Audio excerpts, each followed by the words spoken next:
The year was 1996, and Capcom was about to release a video game title that would bring about an immense change to the world of video game as we knew it. This game would come to be known as the father of a genre, and it has indeed left its mark on the industry and continues to live on as an IP even in the year 2021. In this video series, we will focus on Resident Evil game series and explore the world, lore, and stories behind the production, characters, weapons, and all other things you can think about in the RE universe. So, with no further introduction, buckle up for a scary ride. This is Daniel from RetroHaven, and welcome to the Resident Evil Retrospective Part 1.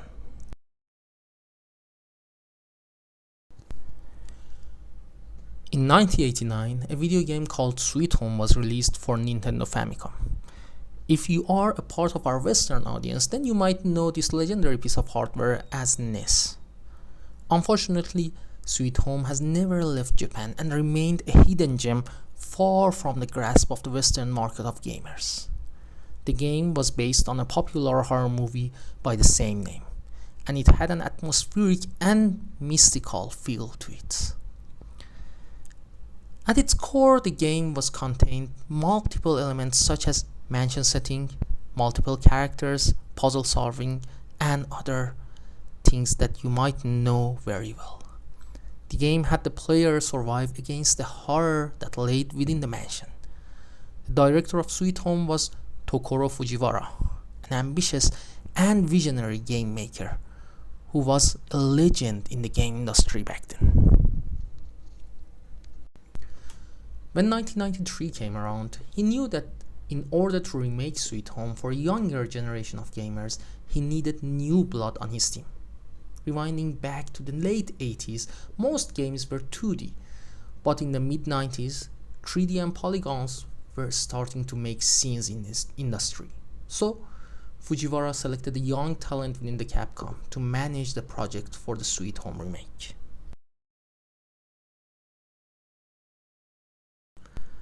This young man, Shinji Mikami, was mostly unknown back then, but he would go on to become a household name in modern gaming industry.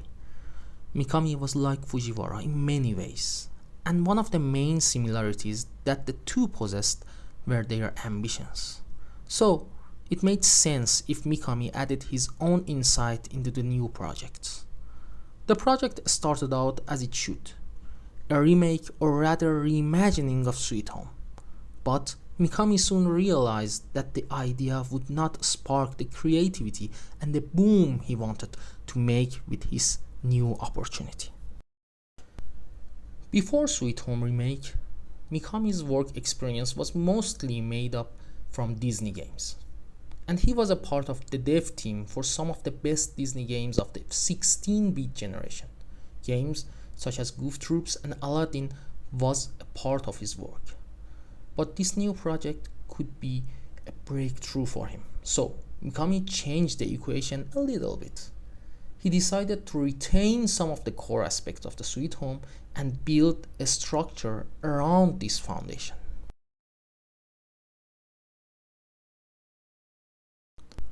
The main aspect that Mikami decided to borrow from Sweet Home were a mansion setting, multiple playable characters, puzzle solving, the horror elements, and the now famous door loading screens. After some early stages of development, Mikami felt that the enemies would not spark the feeling of despair and fear that he wanted in the game. So, he tried to come up with a new idea. Mikami was a fan of George A. Romero's Living Dead movies, and based on his personal interest, he decided to choose the pale walking corpse of these films as the main enemies of the game. The production was going forward on a modified version of Goof Troop's engine, and was originally planned to be a first-person game. The surviving screenshots showing some creepy zombies, but I personally think that the polygonal rendering of that time was not quite good enough to bring about the same feeling of horror like movies did. And I guess Mikami felt the same way, because later on, the game's camera was changed to the third-person perspective. Mikami and his team planned to release the game on the hottest console of that time, the PlayStation. But his team knew that the main issue for the PlayStation games were the lack of memory and long loading times, which were due to the disk-based architecture. So, the team came up with a genius strategy to create an opportunity out of the problem. They hid the loading times under a set of door transition screens. So, all that remained was the polygonal rendering and the issues related to it. The problem was that if the team wanted to render everything in 3D, they would have to sacrifice the image quality. To overcome this, they would use a combination of pre-rendered background and 3D model placed on top of them. This type of visual representation was certainly amazing, but needed some type of specific control scheme to make the gameplay feel more natural. So, the team opted for the tank control scheme and cinematic camera angles. All in all, each part of the game pieced together like a puzzle, and the resulting product was ready to make history. The game was titled Biohazard in Japan, but there was an issue with the Western release. The name Biohazard was already trademarked for an extremely average game, and so they decided to rename the game for the Western audience, and the chosen title was Resident Evil. Resident Evil was released in Japan on March 22nd, 1996 on Sony's PlayStation. And the Northern American players only had to wait for 8 days to get this gem on the store shelves. The PAL region users were not as lucky, and they had to wait around half a year before Resident Evil would be released in their region in the late 1996. The initial reception of the game was extremely positive, with gamers and critics praised the game, and overall reaction to it was well in positive manner. Resident Evil was unlike anything gamers had seen before. The atmosphere, the cheesy cinematics and dialogues, puzzles, scare factor, and many more aspects of the game was a new world for the people in 1996, and soon the world knew two things. This game is going to make history as a franchise, and Shinji Mikami would become a legend forever.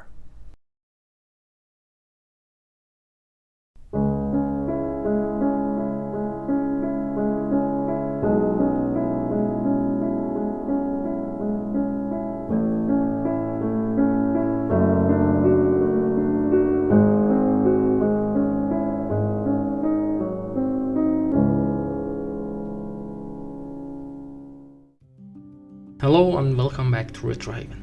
In the last video, we explored the story behind the creation of Resident Evil and the amazing things that led to this fantastic franchise burst into existence. Today, we will continue our Resident Evil retrospective with the story of the original Resident Evil game. Okay guys, before we start, let's set some rules.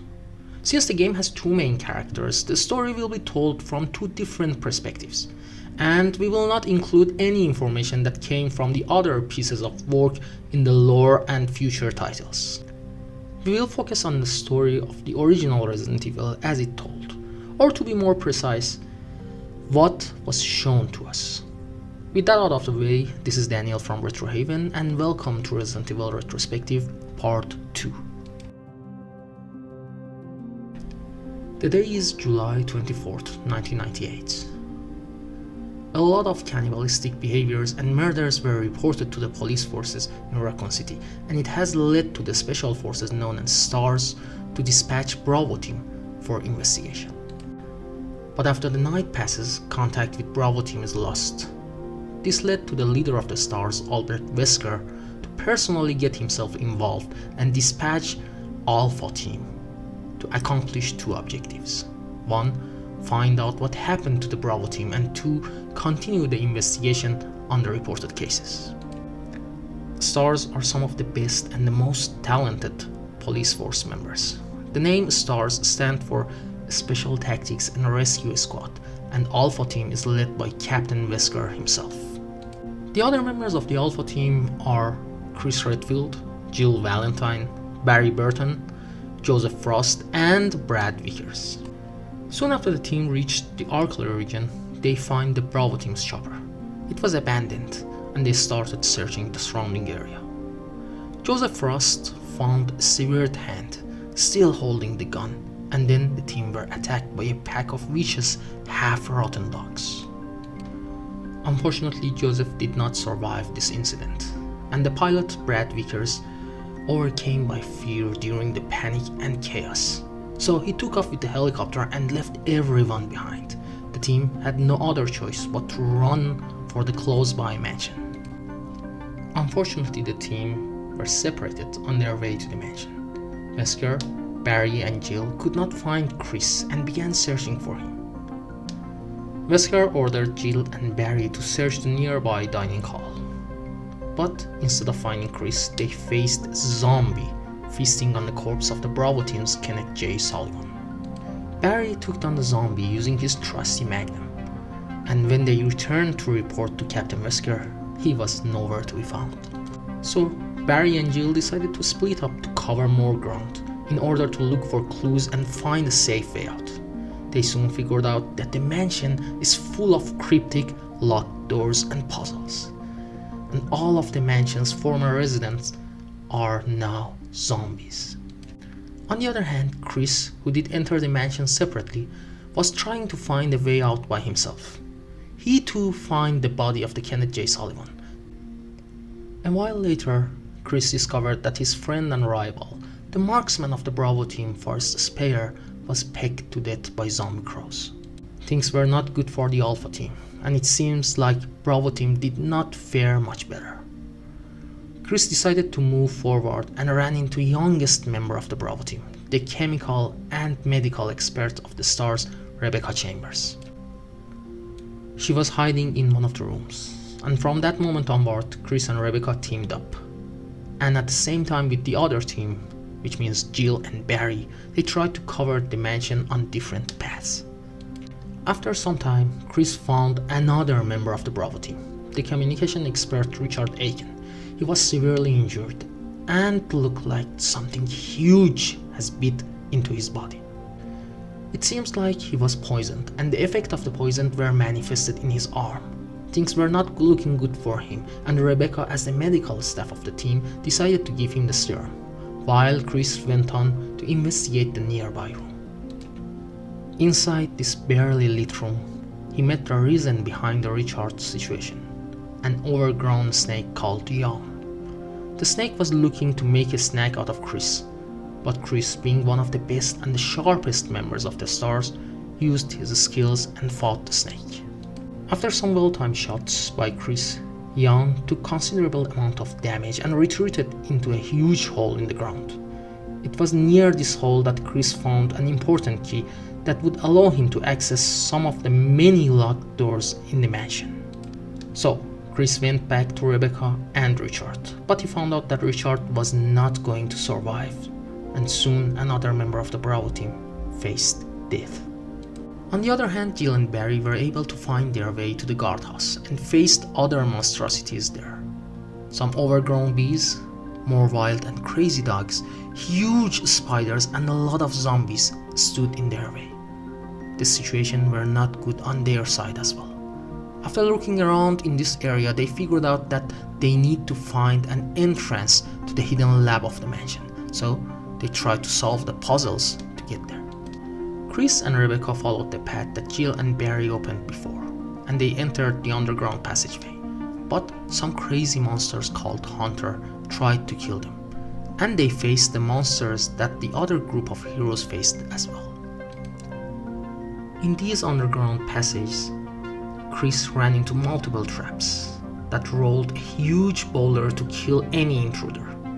And while he was moving through these passageways, he came face to face with the Bravo team's captain, Enrico Marini. Enrico was injured, but was not too happy to see Chris. He suspected that Chris might harm him and asked him to stay away, but soon told the truth to him. There is a traitor amongst the stars. Unfortunately, before he could reveal the identity of the traitor, someone from the shadows shot Enrico and ran before Chris can do anything. Now the only remaining Bravo team members were Edward Dewey and Rebecca Chambers. It's fair to say that Rebecca was somehow safe with Chris, but Edward was nowhere to be found. On the other hand, in order to open the path to the lab, Jill and Barry had to backtrack to the mansion to fetch some keys and other items. Over this time, Jill witnessed some suspicious actions from Barry. He even left her trapped in an underground switch and accidentally dropped the rope so she couldn't climb back up. Finally, Jill went to a library and faced the snake, Yawn. But this time, the huge snake was unable to run and faced its demise in the hands of Jill. But soon after, Jill got trapped in a room where the ceiling was descending to crush her. Finally, Barry showed up just in the nick of time and saved Jill. This was a sort of relief for Jill, because she finally found out that she can trust Barry. So they moved to look for the next item in the underground rooms, where they faced the huge and overgrown plant that tried to devour Jill.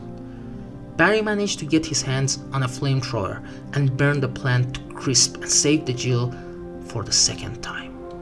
Soon both teams reached the lab and faced some more crazy monsters, such as overgrown sharks and the creatures called Chimera that could hang from the ceiling and attack from the above.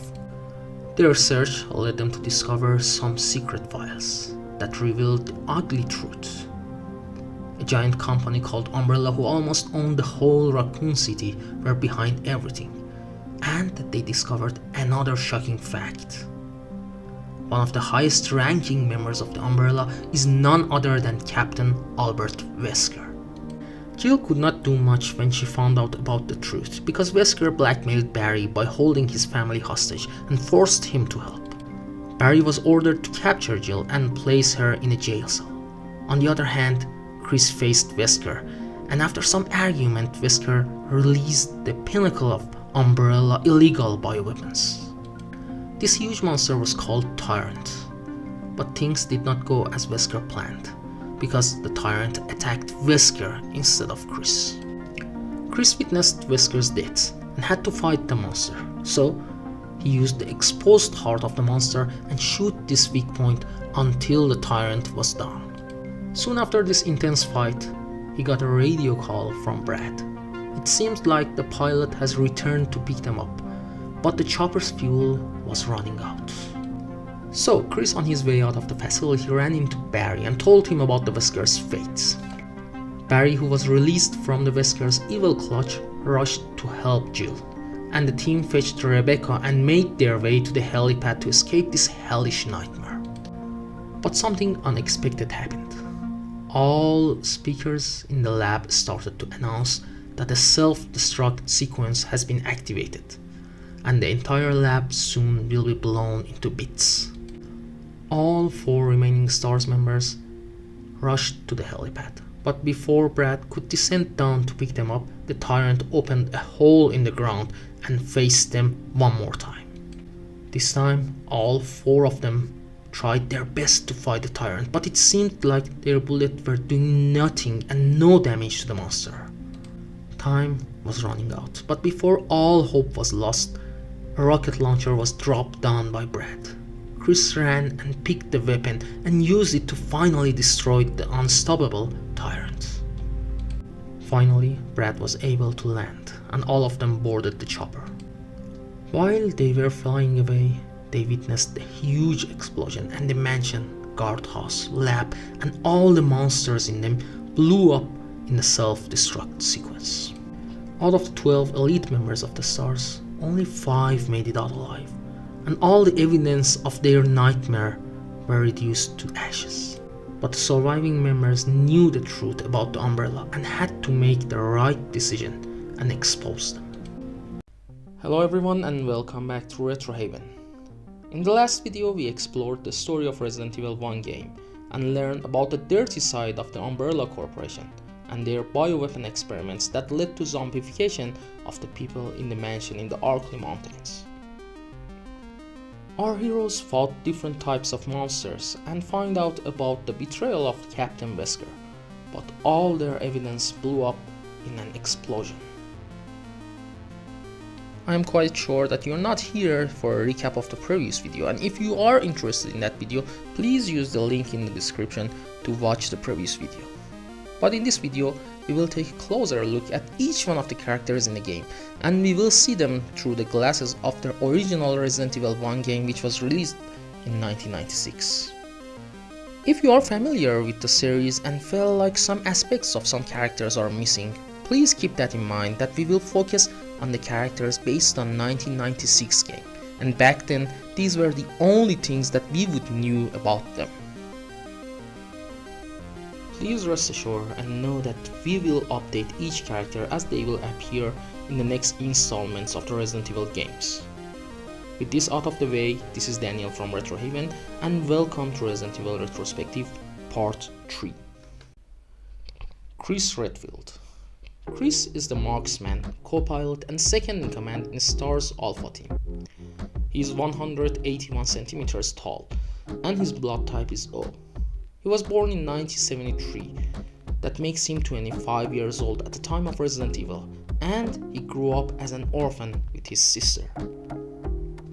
He was a former US Air Force pilot from 1990 to 1995 and joined STAR's team in the Raccoon City Police Force in 1996.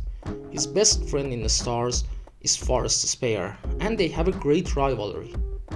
He was one of the 5 survivors of the STARS team after our Arkley Mansion incident. One of the amazing things about the life of the Chris before the STARS team is that he was already friends with Barry Burton. They both served in the Air Force, and since he was a kind of a rebel in the army, he would get into trouble with ranking officers, but most of the times Barry was there to sort things out and help him, but finally he had enough and departed from the Air Force. As a matter of fact, no one exactly knows that he was fired or resigned by himself. Soon after that, his talent took the eye of the Raccoon City Police Department, and he got an invitation to join the STARS team. His direct partner in the STARS was Jill Valentine, and they formed a strong bond there. His other friends in the STARS teams were Joseph Frost, and these two, along with the Forest, used to spend most of their weekends together. Jill Valentine. Jill Valentine is half Japanese, half French, and her parents moved to America before she was born in 1974. She was only 24 years old when the events of the Resident Evil 1 took place, and had some mysterious childhood. She learned lockpicking from his father and became a master in this field, and in the young age joined Delta Force in US Army. She was a member of the army until 1996 and then moved to the STARS teams in the Raccoon City Police Department as break and entry specialist. Her blood type is B and she is 166 centimeters tall. Jill befriended many STARS members and especially got close with Chris. She got marksman training by 2 of the best STARS members, Chris and Forrest, and before Rebecca Chambers joins the team, she was the only female STARS members in the 2 units. Albert Wesker. Standing at 183 centimeters height, Albert Wesker is a striking member of the STARS team. He's an exceptionally well-trained fighter and knows a lot about handling weapons and hand-to-hand combat. One of his visual traits is that he rarely removes his sunglasses, even indoors, and this makes it hard for the others to read his facial expressions. Wesker was born in 1960 and started his work as a researcher in Umbrella at the tender age of 18. He soon raised to the rank of security officer, but his talent was so great that Umbrella has decided to use him as a double agent, so he joined the US Army and served there from 1991 to 1996.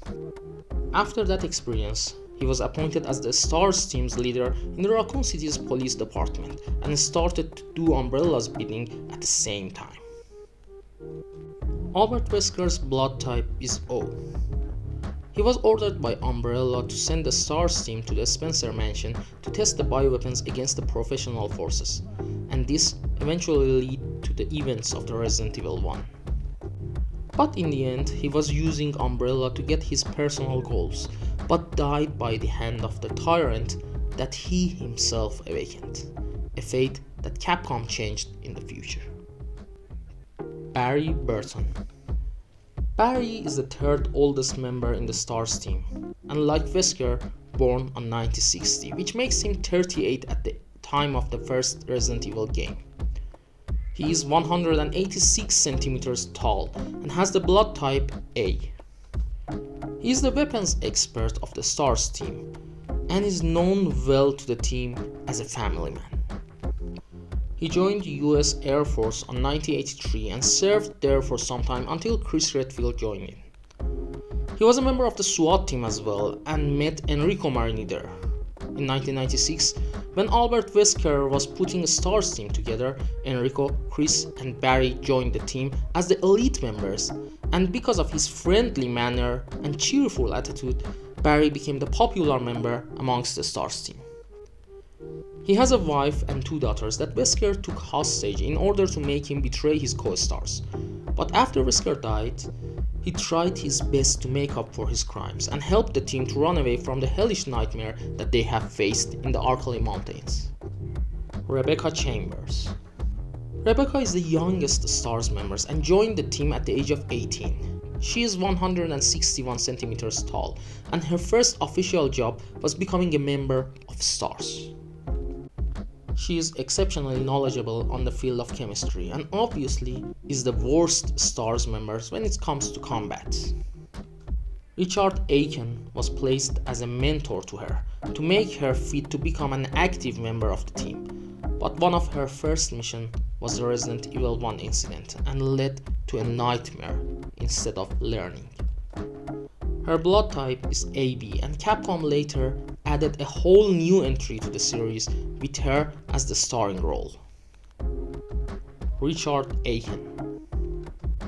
Richard is the communication expert of the team and mentor to Rebecca Chambers. He lost his sister in a young age when she got murdered by criminals, and that was the main motive for him to join the Raccoon City police force. There is not much information about his life prior to Resident Evil 1, and all we know is that he is 172 centimeters tall and has the blood type of AB. He was one of the few people in the Bravo team who survived to meet the Alpha team, but in the end he lost his life because of the poison from the giant snake yawn at the age 23. Joseph Frost. Joseph was the vehicle and equipment maintenance technician in the STARS team and was a member of the Alpha team. He was born on 1971 and was the first victim of the Alpha team when they got ambushed by the pack of Cerberus dogs. His blood type was B and he was standing at 179 centimeters tall. To be honest with you guys, there's almost no information about his past, and his most remarkable contribution to the series was his shocking discovery of the Kevin Dooley's severed hand and dying immediately after. Kevin Dewey. Once again, we have another STARS member with almost no information accessible about him. As a matter of fact, Kevin even has his face hidden in the whole game, and in the original Resident Evil, we didn't see his face at all. He was a part of the later installments, but in Resident Evil 1, he existed only as a severed hand, still holding a handgun. He was the pilot for Bravo team, and was not an official STARS member. Forrest Speyer. Okay guys, it's finally time for one of my favorite STARS members. Forrest was born in 1969 and was an exceptional marksman in the team. He was the sharpshooter and the maintenance expert of the STARS team and was a close friend and rival to Chris Redfield. He was a member of the Bravo team and survived longer than many of his teammates, but got injured, and when he was trying to run into a balcony, he was pecked to death by the infected crows. It seems like he was unlucky because he was carrying the worst weapon for the cross, and at the time of death he was carrying a grenade launcher with him. His blood type was A and he was 183 centimeters tall. Best sniper award of the police force was usually the fighting ground between him and Chris, and he was a close friend to both Chris and Jill. Brad Vickers. The bravest pilot in the world was the man who left everyone behind and ran with the chopper. Brad was born in 1963 and was the pilot of the Alpha team. Brad was 173 centimeters tall and had the O blood type. Basically, we can say that he was superior in combat only to Rebecca, but even that is up for debate. There's not much information available about his past before Resident Evil 1, but in the end, he was the key to defeat the Tyrant by dropping the rocket launcher for Jill and Chris. Enrico Marini. Enrico was the second oldest and tallest member of the STARS team. He was 1.9 meters tall and was 41 when Resident Evil 1 events took place. He was the leader of the Bravo team and the second in command in the whole STARS teams after Albert Wesker himself. He was a former army soldier and had many achievements as a leader and a brilliant tactician. He was the last surviving Bravo team member, except Rebecca of course, and even was able to find his way to the underground lab and the passageways. He figured out that there is a traitor amongst the STARS and was suspicious that his leader is the Mole, but he was killed by the Wesker before being able to reveal his identity as a traitor to Chris and Jill. Kenneth J. Sullivan. Kenneth is indeed one of the most unforgettable faces of the Resident Evil series. The very first encounter with a zombie was with the one who was devouring his face flesh. Kenneth was born in 1953 and was the oldest member of the STARS team with 45 years age at the time of the incidents. His blood type was O and he was 1.88 meters tall and had a PhD in chemistry. Hello and welcome to RetroHaven.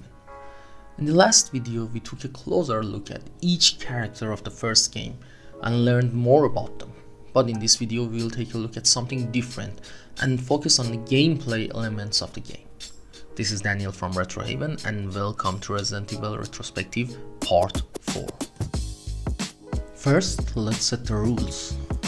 What we define as gameplay elements can be categorized in camera and presentation, combat, puzzles, atmosphere, story and engagement related things, and finally control scheme. We will give each one of these elements 2 scores out of 100. One will be the rating for the game at the time of its release and one will be the modern time rating based on our conception. Please note that this is RetroHaven's opinion and you can give your own score to each element down below in the comment section and represent your own counter argument for anything that you feel we are off. With that said, let's start the retrospective part 4. Camera and presentation. The first thing that comes to mind in the classic Resident Evil games is the static camera. As a player, you have zero control over the camera in these games, and it works like a two-sided blade. In one hand, it helps the tension and atmosphere of the game, and on the other hand, it causes some obscurity that some people might not like in the game. This level of control over the camera is well made in Resident Evil 1. And point of view will always have something unique to tell you about the room that you are in. Usually when you enter an area with puzzle and almost no danger, the warmth of the color will give you a sense of ease. On the other hand, the camera can be pointed at you in some of the rooms, and usually when this happens, I know that I have to wait for an enemy to appear out of nowhere. A great example of this is the steam room full of chimeras, and when you enter you will see only yourself, the door, and some unpleasant feeling that something is waiting to hunt you down. To be honest, this limitation in camera angle might limit your options, but indeed it makes you see the world as the game artist designed and planned you to see it. For example, consider the first scene in the game where you stand in the main hall. This main hall is massive and helps the feeling that you are tiny and lost in the process. If the camera angle was behind your shoulder or any type of first person or third person that you are used to in these days, these feelings might be a little bit off and you could not believe that PS1 with that era of graphic could deliver some atmosphere without using this technique. On the other hand, consider a game with over-shoulder perspective. In these games you will see the back of player as soon as you start up until the end. But with this type of presentation you will see your character from all different angles and take a closer look at what they are. There is no HUD, nothing to get you out of the way of feeling that you are watching a movie or some artistic work, and this makes Resident Evil 1 on PS1 something memorable, even 20 something years later. Of course, this kind of representation is not all glory and great things. Sometimes the zombies and enemies can block your point of view, and these cases usually end up with you getting some sucker punch or even dying in the game. So with that said, let's give our points to the game. The original camera of this game will get the point 90 out of 100 from us. But when it comes to the modern day camera and presentation, surprisingly, I got to say that the camera aspect of the game aged extremely well. But since it's a graphical asset of an extremely low-res system, then the presentation of the game is not that good for the modern eyes. So we can give it 50 out of 100 for 2021 score. Combat. To be honest, this part of Resident Evil 1 was one of the worst things that could be much better. In this game, you should use a shoulder button to make your weapon ready, and then use the action button to trigger the shot. And this is a major problem for many people because the depth of vision is changing from scene to scene, and in each screen you will have some trouble to find out where you are looking at. In the initial version of the game, this problem was extremely bad because the lack of auto-aim was the main problem that I had with aiming. Sometimes I pointed at a zombie or another enemy and shoot, but because of the camera angle I couldn't identify that I shot the zombie or I shot off by 1 or 2 centimeters. As a result, this problem makes the knife combat extremely useless in this game. Most of the time when you try to knife a zombie, they will tank your attack and come to you like nothing attacked them, nothing touched them, and they will take a bite out of you. The funny thing is that handgun and knife almost have the same rate of fire. So with 4 or 5 slash or 4 or 5 bullets you can kill a zombie, but the problem is that when you knife a zombie they will not stagger, they will not fall, and they will come forward until they get a bite out of you. But when you shoot them with the gun, they will be pushed back a little bit. That's why the knife is not worthy of use in this game. The other issue I have with the combat in this game is aiming down or up while shooting. For example, when you aim up or down, the scope of your shooting will be reduced dramatically, and it makes fighting some enemies like chimeras that hang from the ceiling extremely hard. The other problem that I have is the delay between making your gun ready and shooting. For example, consider a Cerberus dog is attacking you and you shoot to drop it, but your field of view is something that causes problem and the dog drops out of your field of view. So you have to move forward to see the dog and then shoot it. But when you try to make your gun ready, the dog will stand up and might even take a bite out of you. Long story short, it takes a huge amount of time for a STARS member to ready their gun for shooting. And this is extremely bad while you try to shoot downward or upward. For example, when you want to shoot downward, you have to aim forward and then get your gun down again. This will happen every single time that you move an inch because you cannot shoot and run at the same time. And this static stance while shooting is one of the worst things that Resident Evil games stuck to up until Resident Evil 4. That said, it's time to give a score to this game. Combat wise, in 1996 we could give a score 50 out of 100 to this game, but when you scale up things to 2021, the score of 20 out of 100 will be a generous score for this game. And it makes the combat the worst aspect of the game so far. Puzzles. Puzzles. What can I say to make them justice?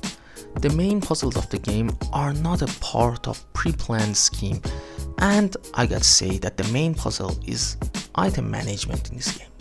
Most of the time, the main struggle is that you have too many key items, weapons, healing items, and ammunition. So you don't know which one you have to pick for the way in front of you. The main issue is that you have a limited amount of inventory space, and there is no continue in this game. Even for saving, you should carry increment. And the funny thing is that they take the same amount of space as a freaking grenade launcher. In my first playthrough in 1996, there were a lot of times that I reached a key item, but I didn't have enough space to pick it up. So I had to get back to some box and then empty some of the items that I have. And after that, I had to get back to the item and pick it up again. While in the way, there were so many enemies that I might end up dying. God's sake, at least allow us to discard some of the items. I don't want that healing item, or I don't want that bullet at the moment. Let me discard it right on the spot. Today, when you play it for the 10th or 15th time, or you are referring to many guides and walkthroughs online, you might not feel this is an issue at all.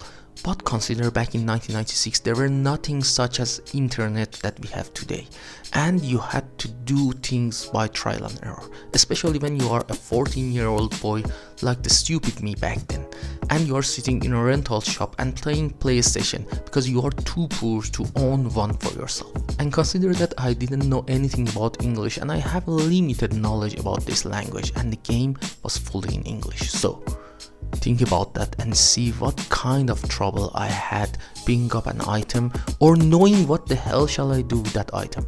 All I had to do was to look at the item and use my imagination to see what it might be used for.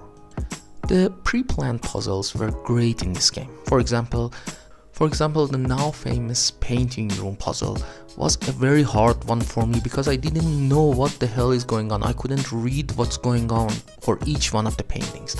But today they might be a little bit tame and simple compared to what we have in 2021. But in general, those puzzles were great for their time. It's time to give the score to the puzzles. The score for 1996 would be 90 out of 100, and when it comes to 2021, we can go a little bit lower and give the score as 80 out of 100, which is damn impressive for this game. Atmosphere, story and engagement. Resident Evil 1 atmosphere was built on tension. The feeling of loneliness and being helpless in the giant mansion will grow more and more as you play. And to be honest, it doubles up increased camping. The lighting, sound effects and camera sync together extremely well, and even when you have a lot of guns and healing items, you are not sure that you're gonna survive. The atmosphere inside the game was great, but man, oh man, the starting cutscene was so bad that only a dumb 14-year-old me would love them. They have a level of cheesiness to them, but they are not good for what we consider as cutscene today. Voice acting is a story of its own, and nowadays it has an award to its name. So whenever a cutscene started in game, no matter it was an in-game engine cutscene or pre-recorded one, it killed the atmosphere for me. When it comes to the engagement, the story is interesting enough to keep you interested up until the end. This story is by no means award-winning material, but for a game in 1996, it was new and it made the blooming survival horror feel great. The story will never get in your way, but it's always there. You feel the presence of something greater than you inside this mansion, and this type of engagement is something that makes you come back for more each time you save and you get departed from your device. Giving a score to this aspect of the game is hardest in the whole list that we are talking about. But after a long discussion within RetroHaven, we came to agreement that the marks for 1996 is 75 out of 100, and when it's translated to 2021, we have to give 52 out of 100 for Resident Evil 1 atmosphere, story and engagement. Control scheme. Okay, let's address the elephant in the room. I don't understand the hate people have for tank control. I mean, yeah, the fluid control scheme of today's game is much better, but if you compare this game to the other games of the same era, you will see the problem. For example, consider that the game control was not locked on the character's angle. Then you could be in huge trouble when the scene changed. For example, the camera angle changed while you are pressing down. So, the down was forward in the last screen, but in this screen it's other way. So what will happen? Your character will start turning around like a moron. What I'm trying to say is that tank control was the product of its limitation. And in that era, it was the best option for a game such as Resident Evil. They could not sacrifice the scenic view and the camera angles. So the best unified way to keep the control intact in all of the game was tank control. To be honest, I can't see any other control scheme that would work well for this type of game. And that's why the control scheme for Resident Evil 1 will get 90 out of 100 for me. I reduced 10 points because it's a little bit stiff and the movement in this entry has nothing to do with the tank control itself. The point for 2021 will remain the same because there's nothing you can do to make the pre-rendered background and fixed camera angle work better without tank control. So in the end, this game got the average point 79 out of 100 for the 1996 point of view, which is a damn good mark for me. And the point, when you look at it at 2021 glass, reduces dramatically and you will get 58.4 out of 100. If you ask me, it's still much better than many of the brainless modern games we play today. Hello and welcome back to RetroHaven, guys. Gaming today is a funny business and it's guaranteed to milk any game by releasing it for every possible gaming system under the sun. But 20 something years ago, this was not as frequent as it is today. Resident Evil 1 was one of the pioneers of having more ports than developers' wildest dream, and we are officially in a part of our retrospective to take a look at Resident Evil 1 ports. This is Daniel from RetroHaven and welcome to Resident Evil Retrospective Part 5. Before we start, I gotta say that we are not professional port analysis masters like some other channels. We lack the knowledge, money, and a lot more to having all the ports and being able to analyze them. But we will take a look at them nonetheless, to give you a general view of what the ports have to offer. Original release. Original release is the most well-known version of this game. But the most amazing thing is that how many versions of the original release was given to the players around the world. The first release in this category was Biohazard for PlayStation 1 back in 1996. Soon after that, Resident Evil was released for US and Europe regions, all in the same year, but later that year the PC version was released as well. Sega Saturn was another host for Resident Evil and owners of this console received the game in 1997. But the $1,000,000 question is that, is there any difference between these ports? The answer is yes. These games all have different resolution outputs to begin with, and different things such as color and transparency effect are different based on the console power. So, content-wise, the most important difference we can point is very important. In Sega Saturn version, we have one not so amazing and two amazing things that we were missing in the original release on PlayStation 1. The first thing will hit you in the face right after you start the game, and that is the intro cutscene. The Saturn version has the uncensored intro with all the blood and gore intact, and that makes a new spectate for Resident Evil fans such as myself to behold. The next thing in the Sega Saturn version is another improvement right off the bat: auto-aim. Yes, the original game did not have the auto-aim, but the Sega Saturn console made the auto-aim available for all the Resident Evil 1 players. Okay, it's time to get spooky. I have saved the best for the last. The last one is the most important one. In the Saturn version of Resident Evil 1, you can find Albert Wesker as a freaking zombie. This port had a mini-game that was called Battle Game. And this battle game was the first time that you had a glimpse of what later became Mercenaries. This minigame set you on a timer to kill everything you can, and the best thing that has to offer is a zombie Wesker and a golden tyrant. So yes, in my book, a real Albert Wesker is a dead man in Resident Evil game. And all those nonsense about his revival and stuff was not in the original plan. But let me tell you another fun fact about Zombie Wesker. Even with a couple of magnum shots, you will not be able to blow his head off. And he's like a mini boss. The last thing I can point on this port is that it is officially labeled Jill as easy mode and Chris as hard mode. Okay, the next port that we want to go through is Director's Cut. This version is there courtesy of Resident Evil 2 Drama, which we will tackle in the later installments. Since Resident Evil 2 was not ready for the initial planned release in 1997, Mikami changed some aspects of the original game such as music and small gameplay tweaks, and then released the game as Director's Cut. The main changes that were made were small things, the beginner mode was an extra easy mode for newcomers who could not tolerate the difficulty level of the original release, and the arrange mode was nothing like the arrange mode that you know in Resident Evil 2 or 3. Instead, it was something that would make a randomizer out of the game. It would change the placement of the items, enemies and keys, and you had to go through all the hell to find the key item that you used to pick in some certain spot. New outfits, minor changes in the weapons, and auto-aim were other new things in this version. But what I felt was the most unique thing about this port was the zombie frost, yes. In this game, if you played multiple times, you would have eventually faced the zombified forest in the balcony. And just imagine how cool it was for the 13-year-old me. Okay, now it's time to tackle the DualShock version. This is the most unnecessary version in my opinion. As a matter of fact, I can't think of any special thing beside the rumble effect and being able to use analog stick for this version. But if you have watched our previous video, you know that I hate anything that hurts the tank control for this kind of game. And analog for the tank control make Chris or Jill into a drunk person that might go and hug a zombie in any single corner. Okay guys, it's time to see what Deadly Silence has for us. To be honest, this is one of the best versions of Resident Evil 1.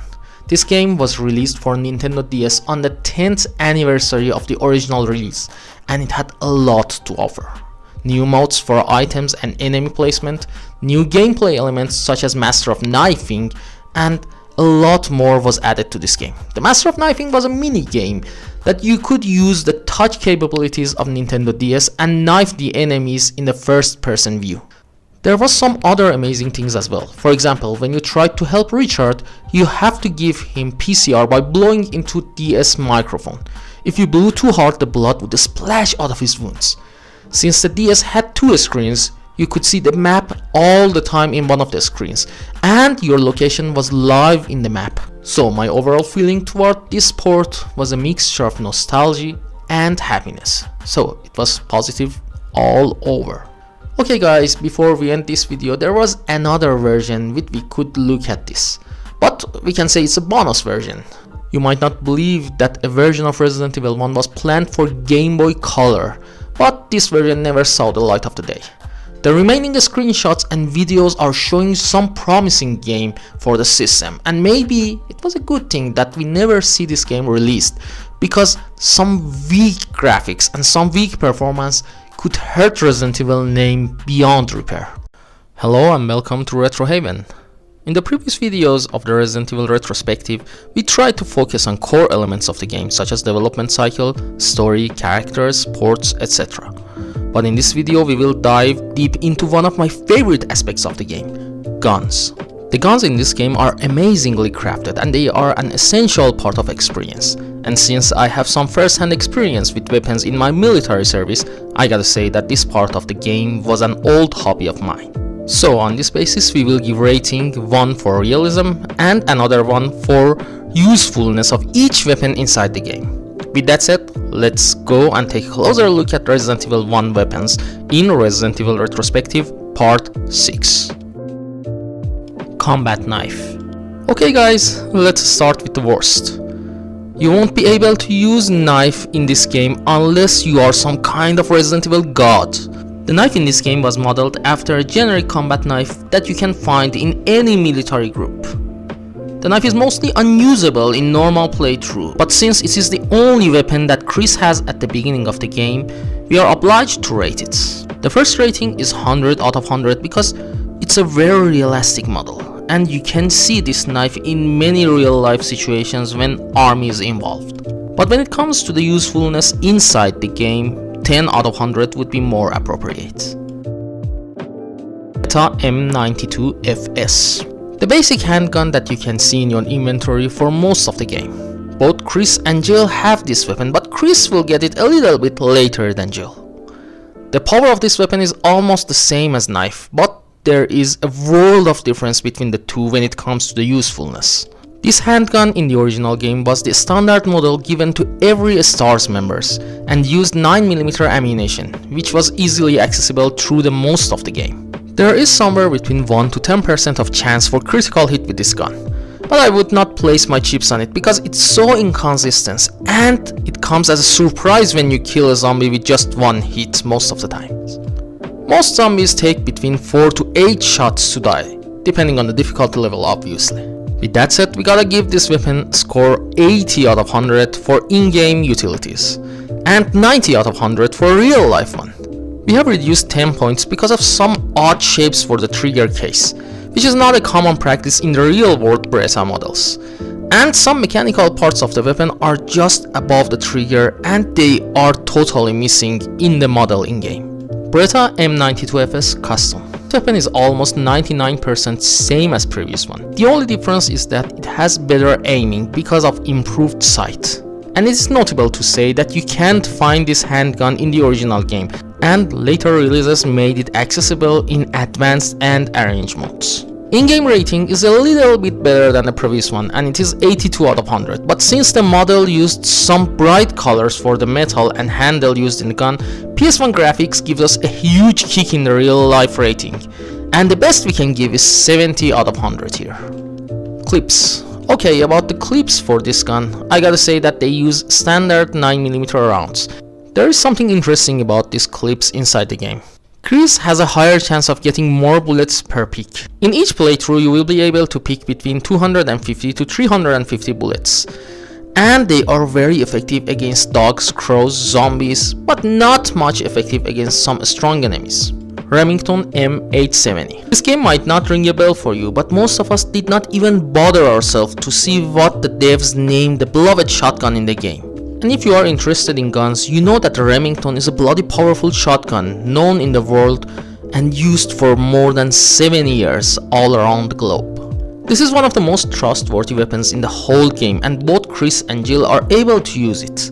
It uses the typical shotgun shells and can be categorized as a pump action shotgun. The in-game rating for this gun is 100 out of 100 without a doubt, because it's the most useful gun in the whole game. When it comes to the model and the real life version, I gotta give this shotgun 55 out of 100. A huge amount of details are missing in the game model, and the color of the handle is way off. On the other hand, if you have ever shot one shell using this gun, you would know that the recoil in the game is not even close to what you feel in the real life. In total, more than 11 million Remington 850 series shotgun was sold in the whole world, and the weight of this gun is around 3.5 kilograms, and it was very popular all around the world, which leads us to believe that this weapon being available randomly in a place such as Spencer Mansion is something that you can think of in a real life scenario.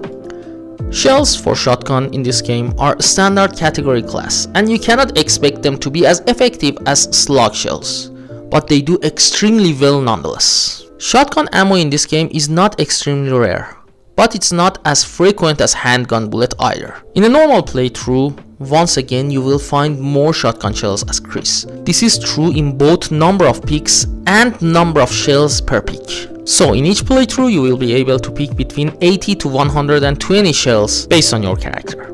Bazooka. I know that the definition of bazooka is not the same as what we get here, but this weapon, which is known as grenade launcher among the gamers, is one hell of a powerhouse in this game. You can pick it as only Jill, and this weapon was originally belonged to Forrest. Most of the difference in effectiveness for this weapon comes from the round type that you are using, but in general you can decimate almost anything that moves within the mansion with this gun. In-game rating for this one is 80 out of 100, and it is because of the limited range and the stupid height reach. The real-life model of the bazooka is actually a rocket launcher and had nothing to do with what the devs designed for this game, so a solid 0 will be given as this part of a rating. Explosive rounds. This is one of the rarest ammunition in the whole game, and I could never move my explosive rounds counter beyond 30 in the original release. But I've read somewhere that in Deadly Silence you will get more.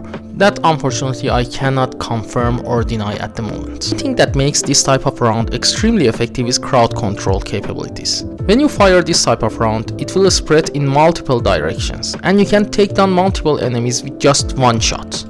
Acid rounds. The rarest ammo type in the game is shared between acid and flame rounds, and in the original game you would be able to get 18 rounds each. The power of acid round is much higher than the previous type, and it is extremely effective against the fast moving bastards that we know as hunters. The same range and height limitations are applied here as well. Flame rounds. We talked about the rarity and the pickup count in the last section. The power output is almost the same, but it's effective against some other enemies rather than hunters. Colt Python. This one is a huge cannon in a small body. This weapon is mostly known as Magnum, and it was created in the mid-90s. It's a double action type of revolver and has one of the highest firing capacities in the whole game and in the real world obviously. Ammo count for this gun is considered as rare, and it is very useful against bosses such as Tyrant in its first phase. You can use this gun as both Chris and Jill, and of course Barry brought his own Colt Python. In-game utility rating for this gun is 90 out of 100, and it is because even though it is extremely strong, it only has one type of ammo, and you wouldn't be able to enjoy making a mayhem using it. When it comes to the real life model, I gotta say that the only problem that I was able to find was the angle of the handle, which is a bit closer to the trigger than what you see in the original model. So considering this and the lack of details, we will give the rating 80 out of 100 for this section. Magnum rounds. As I said before, this is the rarest ammo type in the whole game, and you can get 4 magazines as Jill and 6 magazines as Chris max. This leaves us with 24 to 36 Magnum rounds in a single playthrough. Flamethrower. Flamethrower is only accessible as Chris in the original game, but in Deadly Silence Rebirth mode you can get it as Jill as well. To be honest, this gun is more used as a key in the underground passageway, but if you are keen, then you can pick it up on your way out. Very useful for fast moving enemies such as dogs and crows, but since you get it in the later half of the game, it's not that useful that it could be in the beginning. The in-game utility rating for this one is 60 out of 100 because it's not that useful when you get it. But the real life model is hard to judge because the name is too general, so we judge it based on the look itself, and we give it a solid 80 out of 100. Rocket launcher. Unfortunately, this weapon will be available to you in the last minutes of the game. When the chicken heart Brad drops it to save the day, you will pick this weapon and eliminate the tyrant once and for all. The ammo count is not relevant here because you use it only once to kill the tyrant. But if you beat the game under 3 hours, you will get unlimited ammo for this weapon at the beginning, and you can create a huge new experience for your own. God knows how satisfying it is to obliterate everything and blow up every single zombie in the mansion with infinite rocket launcher. This is the most powerful weapon in the whole game, but the utility is extremely low because you get it in the last minute only. So we give the rating 50 out of 100 for the utility. When it comes to the model, I gotta say that it's a huge mess in terms of design. The caps in front and the back are both missing, and the handle is completely different from what you see in the real life model. On the other hand, it's a very heavy gun with more than 20 kilos of weight loaded. And this mass and the recoil is almost impossible for someone like Jill to handle with that ease. With that said, we can give the rating for the model as 30 out of 100. Ingram.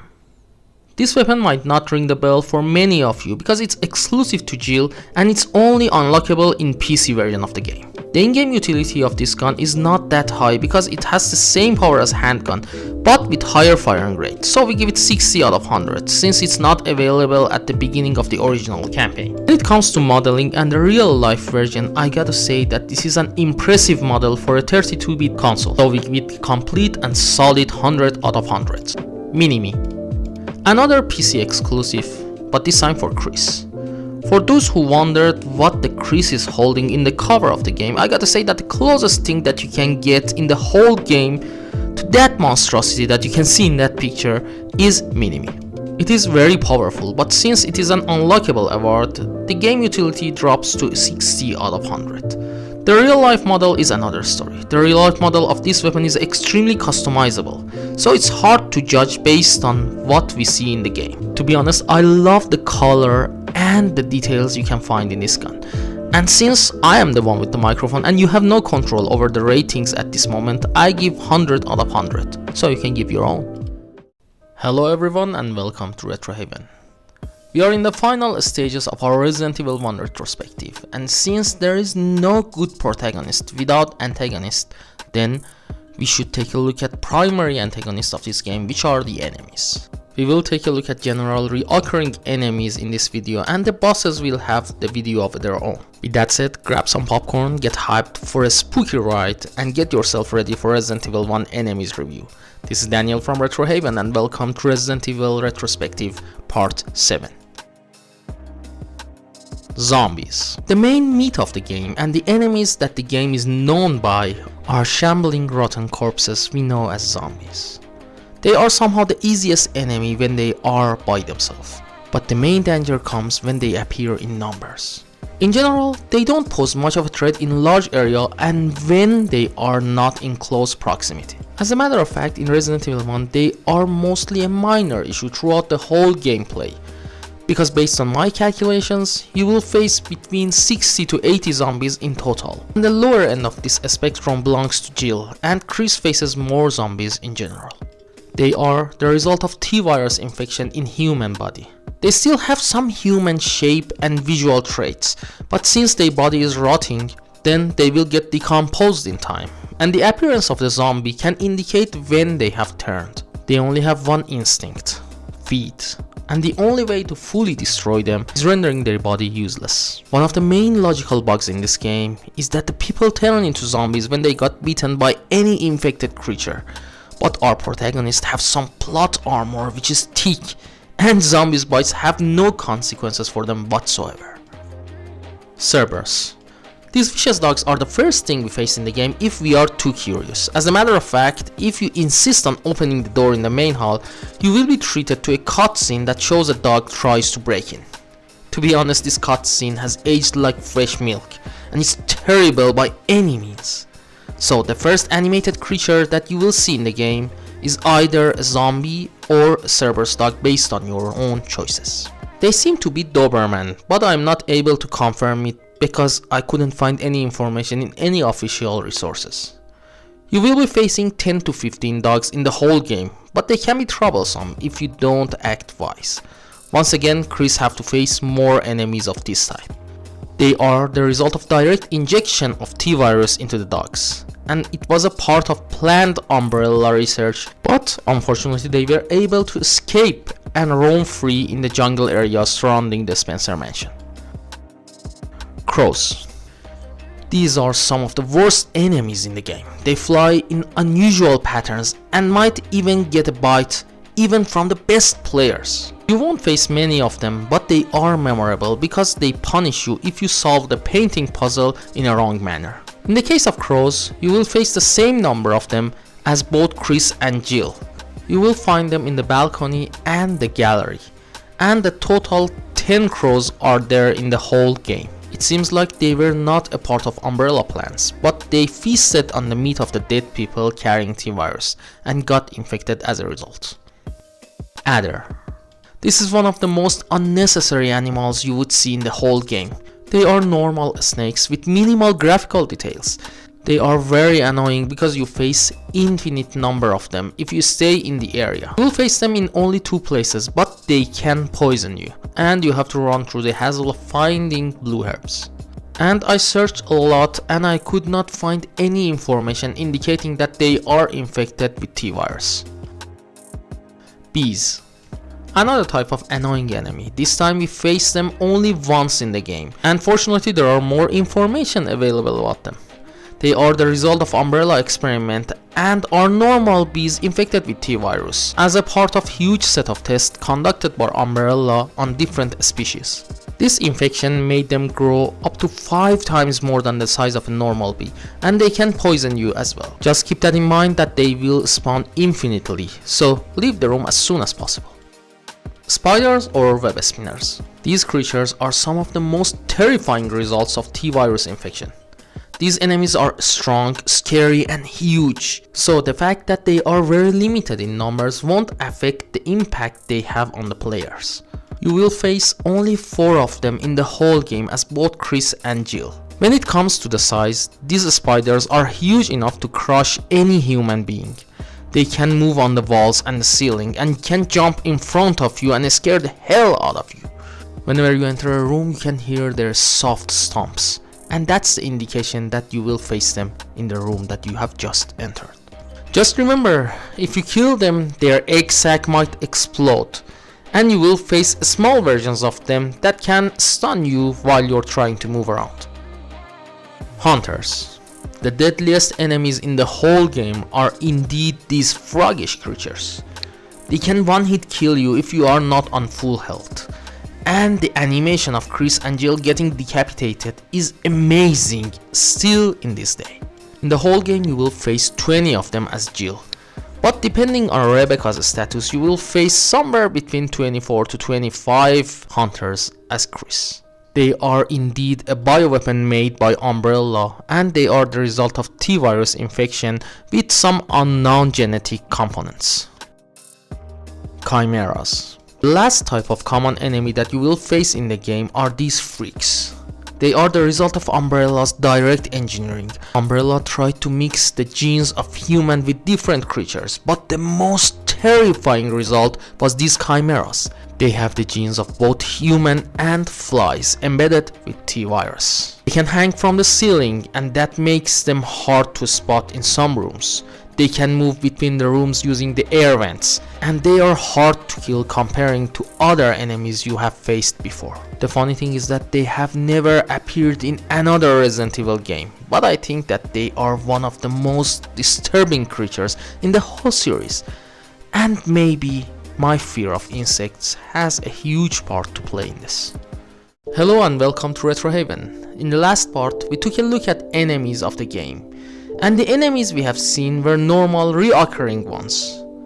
But a good game is always great when we have great bosses, and Resident Evil is no exception. It is time for us to take a look at the bosses of this game. Some of them are not the bosses that lead to a boss fight, and they might have mechanical parts of the game, but we will consider them as a boss nonetheless. So now that we have set the rules, this is Daniel from RetroHaven and welcome to Resident Evil Retrospective Part 8. Monster Plants. This creature technically has never had a boss fight. This is a plant you have to pass in order to pick up some important items. And the vicious plant tries to block you every time you try to get close. This creature is the result of injecting T-virus on different species and plants. And that's why it's there in the greenhouse. There is a tank in the basement that this plant feeds from, and the best way to destroy it is to add chemicals to that water source. So after that you can take the creature down easily. But there is another method to do that. There is a glitch in the game that if you move in a specific way you can bypass the creature and avoid the hassle of all things you have to go through to get the chemicals. Yawn. The first real boss of the game is somehow known as one of the signatures of the game. This huge snake can poison you beyond what you can get from other poisonous animals. If you get poisoned by yawn, you will need a serum and no blue herb will help you. You will face it 2 times in the game, and there is no need to fight it in the first time. But the second time it's a mandatory boss fight and you have to take it down, for good obviously. The origin of this creature is once again based on T-Virus, but Umbrella lost control over it, and then it had started to roam around in the mansion infrastructure without getting noticed easily. In the end, Yawn took Richard from the Bravo team and even posed a huge challenge for our heroes, but ended up getting destroyed by them. Neptune. This is a huge shark that was injected with T-Virus to get even bigger. Umbrella kept Neptune in the underground labs, but some unknown issue caused the area to get flooded, and this shark and its minion started to roam the area and terrify everybody who was brave enough to try to trespass. The fun thing is that you can avoid killing it. Just drain the water and ignore it on the way back. So much for a boss fight. Plant 42. This is another plant that Umbrella injects with T-Virus, but the growth of this one was beyond the expectation, and as a result it started to haunt the scientist team that worked in the Umbrella mansion. The encounters you have with this creature is somewhat depend on what you have done so far in the game, so you might get different experiences in different playthroughs, and that's one of the most memorable things about Plants 42. But our heroes had to take it down, just like any other boss they have faced in this game.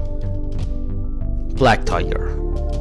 Black Tiger is the father of the T-Virus spiders, and it is much larger and more dangerous than any other spider you will face in the game. Remember that everything that normal spiders could do in this game is applied to Black Tiger, but in an incremental manner. So you can consider a normal spider in steroid and you will see Black Tiger. Things we have just said are applicable on offsprings. When you kill a Black Tiger, a lot of small spider will burst out of its dead body, so they can stagger you, they can stun you in place, so be aware and try to stay away from them. Just try to finish the Black Tiger as soon as possible and stay away from him, because he can poison you with ease from across the room with the spitting poison. Tyrant. The best boss of this game is indeed Tyrant. Just imagine the first time you faced this behemoth in 1996. Back then, such monsters were not that common as they are today, but the final result of T-Virus experiment were used to create this creature. Despite all that, it was not that perfect. The Tyrant we face in Resident Evil 1 has a huge weakness. The heart of this Tyrant is exposed and it's grown out of its body, so shooting this heart is the best option to kill such creature. So I use my imagination and think that our heroes shoot the heart instead of the whole body from distance. We face the Tyrant 2 times in the game, but both of them are extremely memorable. Just consider that this Tyrant was the 101 model, and the other model that comes after it are much more ferocious and dangerous and obviously smarter. Hello and welcome to RetroHaven. Video games can have multiple layers of complexity like onion, cake and ogres. But we are not here to talk about the swamp drama. Instead, we want to take a look at one aspect of Resident Evil games that you might overlook in your normal playthrough. Resident Evil has a story to tell in the most superficial and visual way. But underneath all those blood and creatures, there's a whole other layer of story for people who are willing to invest time and focus. These hidden stories are there in the form of files, and since it is impossible to look at all of them in a single video, we will focus on some of the most amazing files you will find in Resident Evil 1 in today's video. This is Daniel from RetroHaven and welcome to Resident Evil Retrospective Part 9. Orders. You will find this file in the trophy room in the mansion's 2nd floor as both Chris and Jill. This file clearly shows that there is a traitor amongst the stars and this traitor has a high ranking. So, let's hear it. Top Secret, July 22nd, 1998. To the head of security department. X day is approaching. Complete the following orders within the week. Lure the members of the SARS into the lab and have them fight with BOW in order to obtain data of actual battles. Collect 2 embryos per BOW type, making sure to include all species except for Tyrant. Destroy the Arclay lab, including all researchers and lab animals, in a manner which will seem accidental. White Umbrella. Okay. Who is White Umbrella, to be honest? That's a big question. And this file has something else to tell us. Based on this file, we will find out that the Tyrant is a failed experiment based on what Umbrella thinks about their salvageable products. But it shows that the stars were doomed before they even start the damned flight to the Arklay Mountains. Researchers will. This file can be found in the study, and it's an example of great storytelling we will never see if we don't pay attention inside the game. Let's hear what it has to say. My dear Alma, the fact that you have received this letter is both a joy and sadness for me. I could not even talk to you because of the guy in the sunglasses. Alma, be calm and read this. I think I told you that I moved to a pharmaceutical company's lab. They headhunted me. Last month, there was an accident in the lab, and the virus we were studying escaped. All my colleagues who were infected by the virus are dead. To be accurate, they've become the living dead. They still wander around. Some of them are knocking on my door desperately right now. But there is no sign of intelligence in their eyes. That cursed virus take away all humanity from the human brain. Love, joy, sorrow, fear, humor, eternally. And Alma, even the memories of the days I spent with you. Yes, I am infected. I did everything I could, but I could only delay the progress by a few days. The most frightening thing is that I forget more about you by the day. So, I choose a peaceful death rather than becoming a living dead. Within an hour, I will have entered my eternal sleep. I do hope you'll understand my decision. Goodbye, and forever yours, Martin Crackhorn. This file is amazing. You feel the sorrow, sadness, you feel the surrender toward dark fate. And all these things are there. And anybody who loves someone knows that writing to that loved one is the last thing that comes to your mind when you want to leave the world of living. And this file tells us the story of a man who knows what will happen to him soon and rather kill himself than turning into one of those zombies. Researcher's letter. Okay guys, this one is special. Are you ready to get your mind blown? This is a letter from a researcher to a certain lover, and the lover's name is Ada. So you will know about her in Resident Evil 2 and 4 and more. So let's start seeing what the file has to say. June 8th, 1998. Dear Ada. Ada, by the time you read this, I'll be something different. Today's test turned out to be positive, just as I expected. I feel like going crazy when I think about becoming one of them. Ada, you're not infected, and I hope you never will be. In case you are the last one left, take the material in the visual data room and go to the power room to operate the triggering system before you escape, and make all this public through the media. If everything is in order, all the locks can be opened by the security system. You can access the system if you log in with my name from the terminal in the small lab and enter the password. The password is your name. To unlock the door at B2, where the visual data room is located, you'll need to access with our name first and then enter another password. I have written the code below. I'm sure you'll understand it easily. And this is my last hope. If you find me completely changed, please kill me yourself.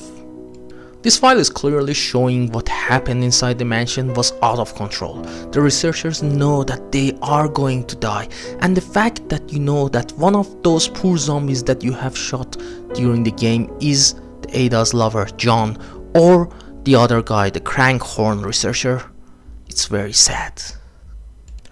Keeper's Diary. Okay guys, we have saved the best for the last. This one is better known today, but imagine experiencing it firsthand back in 1996. This is the creepiest and the scariest thing you see in the whole game, because it clearly shows that even when you are going to turn into a zombie, your brain will keep some part of your humanity until you are far gone. To be honest, I thought that this could be an amazing thing to have, but we did not see something like that up until much later. Okay, let's go for the file. May 9th, 1998.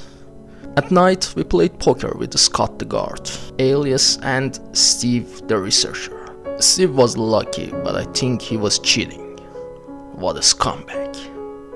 May 10th, 1998. Today, a high-ranking researcher asked me to take care of a new monster. It looked like a gorilla without any skin. They told me to feed them live food. When I threw a pig, they were playing with it, tearing off the pig's leg and pulling out the guts before they actually ate it. May 11th, 1998. Around 5 o'clock in the morning, Scott came and woke me up suddenly. He was wearing a protection suit that looked like a spacesuit. He told me to put one as well. I heard there was an accident inside the basement lab.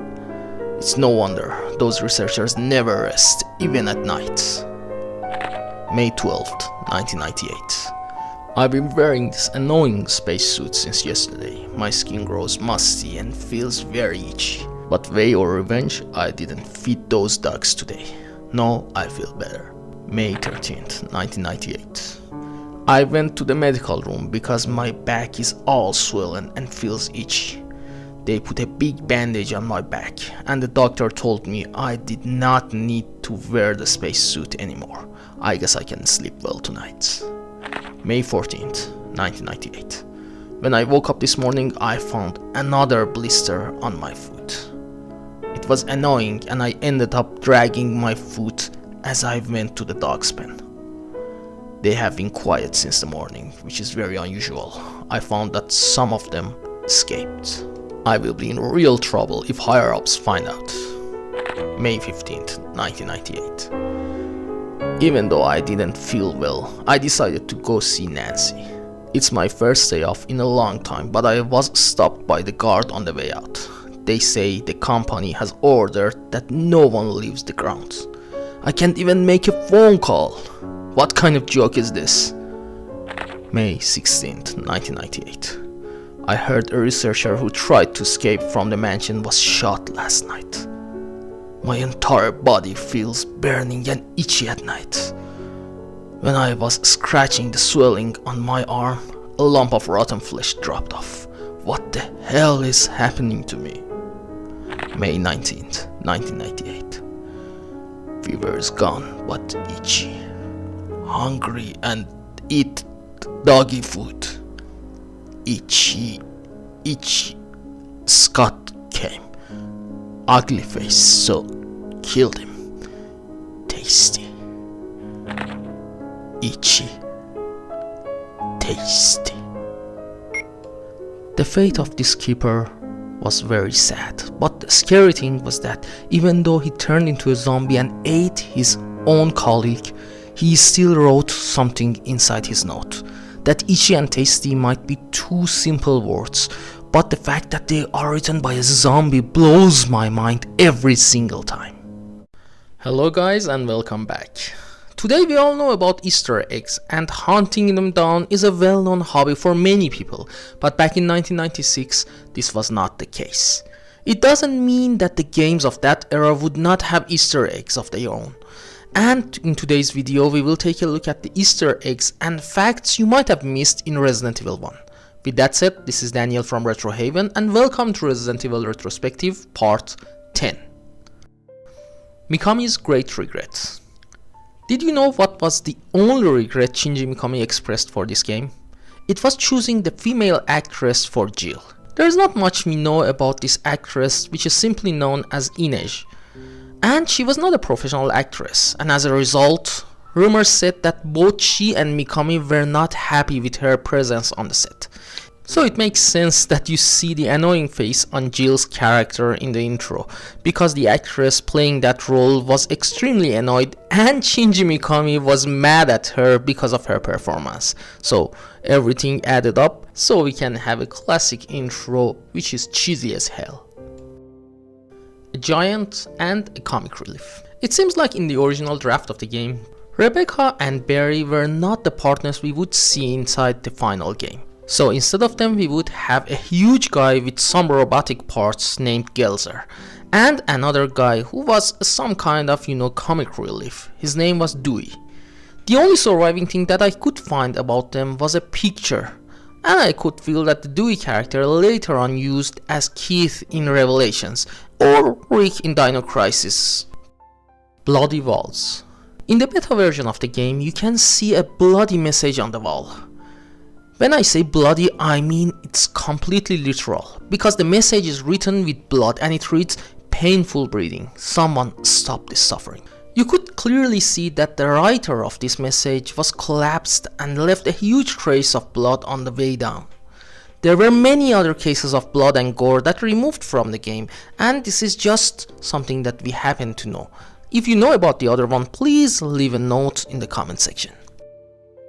Ada. Ada Wong was first appeared, or shall I say mentioned, in Resident Evil 1. If you remember the computer in the lab and had the username and password as John and Ada, then you know the mystery is solved for you. But to be honest, as a computer science expert, I got to say that the Ada is the worst password you can pick, and hacking it would take like a cup of coffee and having a chat with John. No wonder why all hell break loose in Umbrella Labs, because the security measures were shitty as hell. Co-op Resident Evil. In the original game you were supposed to play with a co-op partner, and the hacker even found a build of the game dated in 1995. This build was clearly made for co-op, but there were a lot of other differences. For example, you could change your weapon without moving to inventory screen, and obviously the environment looks nothing like the last build of the game. Maybe the main issue was the hardware limitation, because later on in the next generation of consoles we saw a great co-op Resident Evil with moderate success. Characters' dual identity. Back in 1996, those amazing actors in the intro cutscenes were just some Western guys living in Japan by chance. And things are so self-explanatory when it comes to their acting that we don't need to add anything to it. But each character had to be voiced by another Western person living in the Japan. And neither the voice cast or the actor were professional, so we have a masterpiece that's left behind in the history of video games. Director's Cut. To be honest, this is the most stupid thing that I've ever heard, because the Resident Evil 1 Director's Cut is not directed by Shinji Mikami. As a matter of fact, Shinji Mikami is only the producer for this game. Stupid music explained. You have all heard about the stupid music that they put in Director's Cut, and they said that the original music was not scary enough. But the funny thing is that this music was a huge scandal. Mamoru Samuraguchi is credited for music in the Director's Cut, but the funny thing is that later on he confessed that he did not create and compose that music, and someone else did. It's best to say what he said about this. He said, "I am deeply ashamed of living a lie." And this clearly shows what kind of stupid thing happened during the Director's Cut music composing. Just think about it, he was known as Japanese Beethoven, and he said that he cannot hear, and later on they found out that he lied about that too. This is a huge scandal beyond the scope of Resident Evil. Okay guys, I guess that was all the fun facts and Easter eggs I could find in Resident Evil 1. Please like and share this video with your friends so we can have other awesome audiences such as yourself. Please click on the bell icon to get notified about our latest videos, and subscribe to the channel if you haven't already. If you know about any other Easter egg or fun facts about Resident Evil, please put it down in the comment section. With that said, this is Daniel from RetroHaven, and I will catch you guys in the next video.